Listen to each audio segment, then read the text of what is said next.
Hi everybody, welcome to the IHWAP list of deferrals. This is a brief review of why we defer weatherization homes in Illinois. This is very, very important for you to understand as an assessor. That's why we made it into a self-study version. Of course, self-study, just like always, allows you to stop, pause, go back, rewind, fast forward through anything that you think is important or not important. It's up to you. The most important thing is that when you're done with the self-study module, you're ready for the classroom part of this discussion. What we want you to walk away with, the learning objectives that we have for this particular self-study module are pretty simple. One, they have a pretty good grasp of what the actual deferral issues are. Two, that you have a pretty good grasp of how we define deferrals, so that you're not saying walkaway anymore unless it's necessary. And then two, that you understand sort of how these definitions or how this list actually applies in real life. So let's get started. I think you're going to like this. At very least, it's going to give us a lot to talk about in the classroom. So the first thing that we need to talk about is how the state of Illinois defines a deferral. So let's talk about first thing. What they say is, or in explaining a deferral, is they say that the decision to defer work in a dwelling or in extreme cases to provide no weatherization services is difficult but necessary in some cases.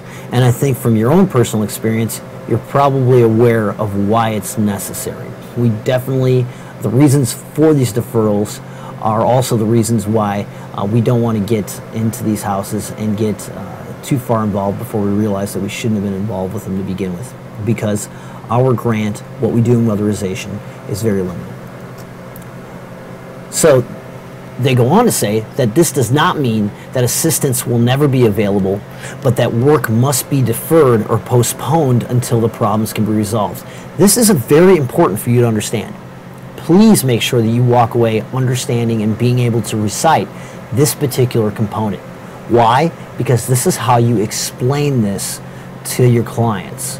Let them know that we're not walking away from them, we're not turning our backs on them, we're simply deferring because the work that needs to be done, there is work that needs to be done in order for us to do the work that we need to do. And that'll become a little bit more apparent as we get through the rest of this process, this module. But then they go on to say something that's kind of confusing. They say that local IHWAP LAs, which is CEDA is a local IHWAP LA, are expected to pursue all reasonable options on behalf of the customer or the consumer. So basically what this says is, hey, sometimes you have to defer, and it's important to defer, but make sure that you've tried everything else before you defer. So let's talk about the list of deferrals, shall we? So walkaway conditions may include, I love the fact that they say may. So what they're kind of saying is it may be this, maybe something else. But here's a list of what they say it may be. First one is the consumer has known health conditions that can prohibit the installation of insulation and other weatherization materials. So what does that mean? Well, that means that you have to ask the client. You have to ask them, are you allergic? Do you know if you're allergic to any kind of insulation materials? Like what? Fiberglass, boric acid that's in some of the cellulose, any of those things. And that's part of on your sign-off sheet, on your client release form, that's one of the items that they say it's okay. Make sure they understand when they're signing that they're saying that they don't have any kind of allergies and that they're going to be okay for us to install this stuff. Because if they do, then we can't do weatherization. And remember, it says of insulation and other weatherization materials. Very important, the other materials, okay? Imminent failure. The building structure or its mechanical systems, including electrical and plumbing, are in such a state of disrepair that failure is imminent and the conditions cannot be resolved in a cost-effective manner. Cost-effective manner, that's the operative term here. What is a cost-effective manner? Very simple. Look at your limitations for spending. WeatherWorks, nationally, we have limits for different headings. Health and safety, other general retrofit, I should say everything but retrofit has a spending limit. And then overall, we have a spending limit. So make sure that that's how you know what a cost-effective manner is.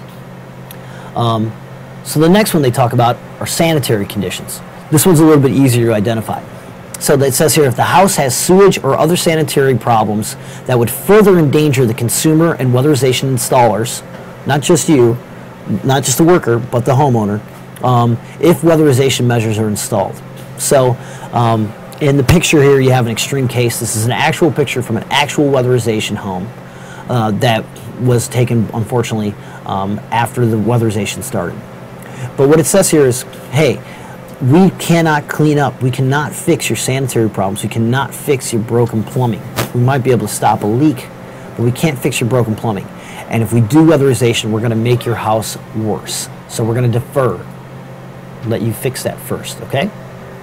So the second thing is condemned or red tagged. If the house has been condemned or electrical, heating, or plumbing or other equipment has been red tagged by local or state building officials or utilities. Keep an eye out for this. This one's pretty cut and dry, except for if we can fix it. So if that furnace has been red tagged and you can get a positive SIR to replace that furnace, then we can actually go around it. Okay?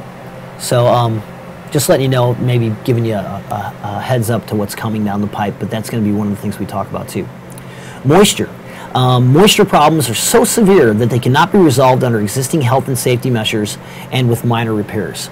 Moisture can be, you'll see in this picture, you see mold, you see standing water, could be a building, could be a roof leak. So what does it say? It says health and safety measures or minor repairs. So again, you want to make sure that you understand what our spending limits are for health and safety measures and what our spending limits are for what they term minor repairs, because that's going to let you know if we can actually fix those things before we do weatherization. Also keep in mind that those things are going to skew the whole house SIR. High CO. This is one that you actually don't make a call on at the house. It says here that dangerous conditions exist due to high carbon monoxide levels in combustion appliances and cannot be resolved under existing health and safety measures. Okay, so it says here, first of all, health and safety measures. Well, so what it's saying is, what kind of health and safety measures do we use on a furnace or a hot water tank or another kind of combustion device to make sure that we can bring the CO down? Well, first of all, you're not really going to know that, so you're going to have to fill out a hazardous conditions form and call it in and ask for a specialist, a mechanical contractor to come in and try and do a clean and tune to fix that. For hot water tanks, we have up to $200 to fix that, and then it's going to be up to, you're probably going to want to talk to your supervisor or manager about how much money we have or how much money we can spend on the mechanicals. Okay? So the next one is an abusive client. Make sure that you understand that under no circumstances can a client abuse you, threaten you, any of these things. You are important. Your health and safety is important to CEDA and to the state of Illinois, and I'm sure your family. So it says here that if the consumer is uncooperative, abusive, or threatening to the crew, subcontractors, auditors, inspectors, or others who must work on the house or visit the home, then we can defer. That's something to be very, very not mindful of. Okay, how do you prove this? I don't exactly know, but it's something to be mindful of, because again, if somebody's abusing you, threatening you, you don't have to stay there. Okay. But that's another thing you might want to talk to your supervisor about if that comes up. Too much lead paint. So it says the extent and condition of lead-based paint in the house would potentially create further health and safety hazards for the consumer or weatherization workers. But we do lead-safe work, don't we? I mean, we can add, what, $75 onto a containment area, can't we? So that's, I think, kind of what they're saying here. So basically, we can work lead safe, but we don't mitigate lead in the house. So if you have so much lead paint, if it's so nasty that you'd have to set the whole house up to be safe to work in, or if you can't get the positive SIRs, or if you don't have enough health and safety budget to contain for the measures that you want to do, then you're going to need to defer.